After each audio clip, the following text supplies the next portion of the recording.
Welcome to chemistry lesson number 1. This is the very first lesson of chemistry from Cambridge Syllabus 5070 2020-21. First learning objective we'll be looking at is the name of equipments used to measure basic quantities. Next, measurement of different volumes. And the last learning objective will be the use of the volumetric apparatuses. We do use lab equipments to measure different quantities. Generally, we measure time, which can be measured by the help of stopwatch. SI unit of time is seconds. Mass can be measured with the help of digital balance or analytical balance. The SI unit of mass is kilogram. Temperature can be measured with the help of thermometer, and the SI unit of temperature is Kelvin. It's really important to memorize the SI units of these physical quantities. I want all of you to look at the picture carefully. Identify the lab equipments you have used in your labs and recall their uses. You can pause the video and note it down in your copies first. Welcome back. I hope you got most of them right. I'm sharing the answers for your references in this slide and in this slide as well. Now let's talk about the measurement of volume. We generally use most of the volumetric vessels for the measurement of three types of volumes. That are fixed volume, approximate volume, and variable volume. Let's see which apparatus help us to measure what volume. We'll look into it one by one. Number 1, measurement of the fixed volume. It can be measured with the help of pipette, also says pipette. Pipette helps us to measure the fixed volume because there is only one mark given on the apparatus.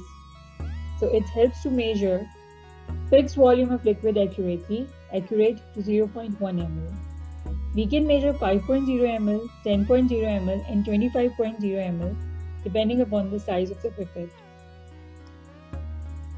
Fixed volume can also be measured with the help of the volumetric flask.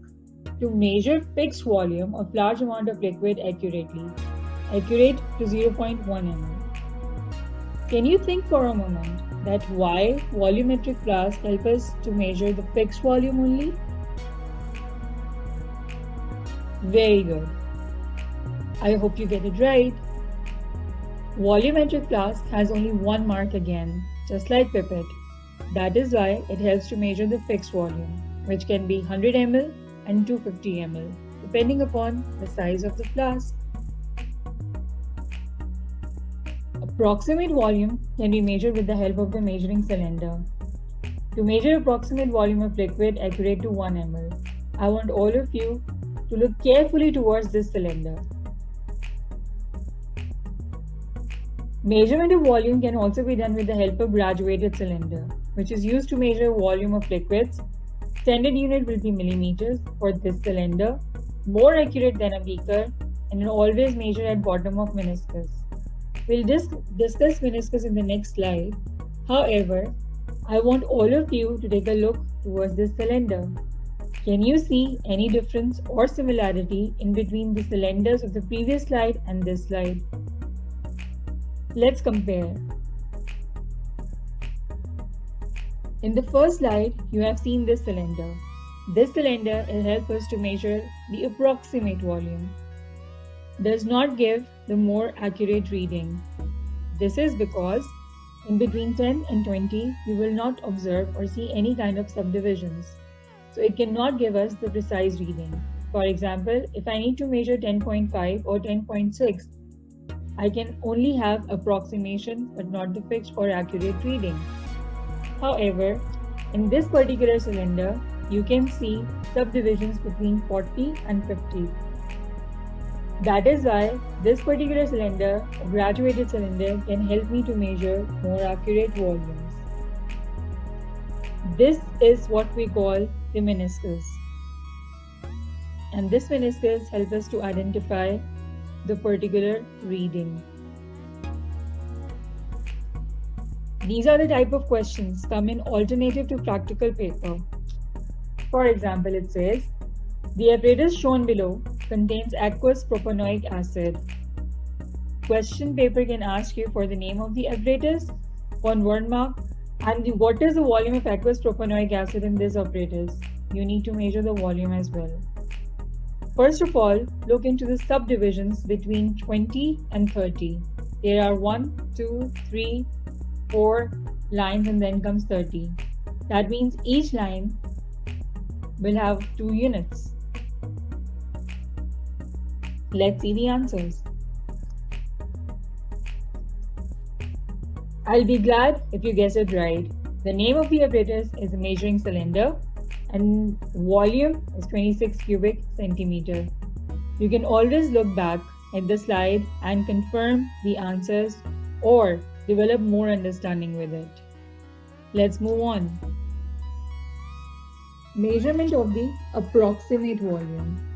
Measurement of the approximate volume can be done with the help of a beaker. Measurement of the variable volume. Measurement of the variable volume can be done with the help of the burette. To measure a variable volume of liquid accurately, accurate to 0.1 ml, we can have multiple readings from this burette, which is generally used in the most important type of experiments like titration. We can also measure the volume of a gas. The volume of a gas during a reaction can be measured with the help of a gas syringe. It is used when gas is produced during a reaction. As gas escapes, it fills the space in the gas syringe. By measuring how fast the syringe is filled, the speed of reaction is determined. We can see the type of experiments in the coming videos, which tell you the details of the experiments in which particularly gas syringe has been used. This kind of question can come from the related apparatus in the ATP paper again.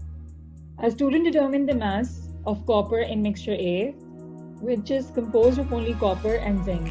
Zinc reacts with dilute sulfuric acid. Copper does not. Dilute sulfuric acid is mixed with A in the apparatus below. A gas is given off, which is collected in B. Can you identify the name of this apparatus B? This question will get you 1 mark. I'm sure you get it right. Name of the apparatus is gas syringe. When we talk about the measurements, it's very important, students, to talk about the errors as well. The particular error which is related to the equipments in the lab is called parallax error. Parallax error is the perceived shift in an object's position as it is viewed from different angles. When you view one equipment from different angles, you will get different readings. For example, the top view will get you the reading 19.62 ml, which is not right. The lower angle can give you a reading of 19.82 ml, which is again wrong. To get the right reading, you need to keep your eye with level of the equipment. And from the lower meniscus, you can get the right reading, which is 19.70 ml. You can always practice for a few more questions from the past papers related to the readings.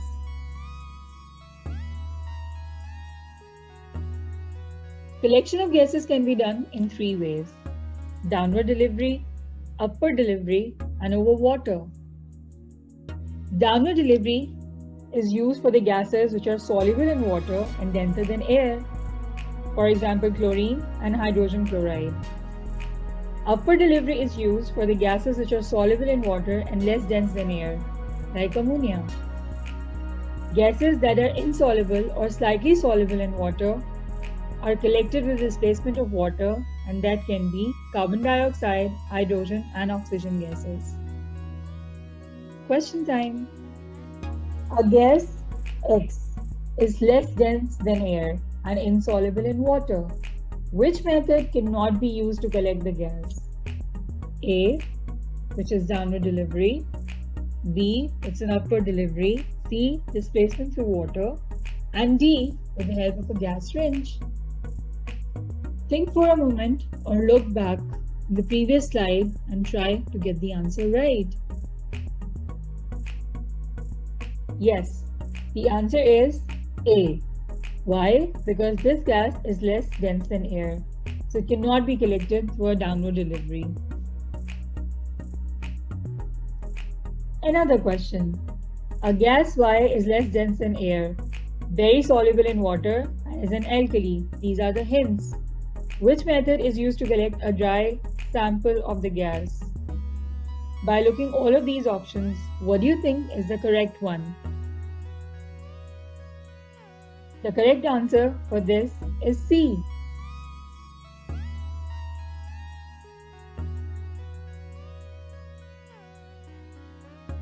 Another question. It says, aqueous hydrogen peroxide undergoes catalytic decomposition, as shown in the equation below. The diagram shows part of apparatus used to measure the rate of decomposition. One apparatus is missing from here, which is an X. Which piece of apparatus is connected at position X? A burette, a gas wrench, a measuring cylinder, and pipette. You can always look back and see the apparatuses I have shared in the previous slides and try to get the answer right. I hope you get it right. The answer is B, a gas wrench. Let's see now the uses of the volumetric equipments. I've already discussed about titration. Titration is one of the most important experiments we do in the chemistry labs. It is a reaction between acids and bases. In this we use pipette, pour out the solution of known concentration into the conical flask. Then we use a dropper to take out indicator and pour it into the conical flask again. Then we use burette, which has the solution of unknown concentration, and we add drop by drop till the color of the solution changes. The moment the color of the solution changes, that means we need to stop the experiment over here. By using burette, we can get multiple readings and get the best precision. Identify the name of apparatus used in this experiment. I suggest you to pause the video, think about the name of apparatuses we have just shared in the previous slide, and then play it again. You get it right. Well done. It's pipette, conical flask, a dropper, and a burette. You can always recall these uses, note it down, and then play the video again to check your answers, either you are right or wrong. I hope you will get your answers, most of your answers, right. In this video, we discussed about the use of equipments, details of volumetric vessels, parallax error, titration. I hope you liked the lesson. See you in the next lesson. Thank you.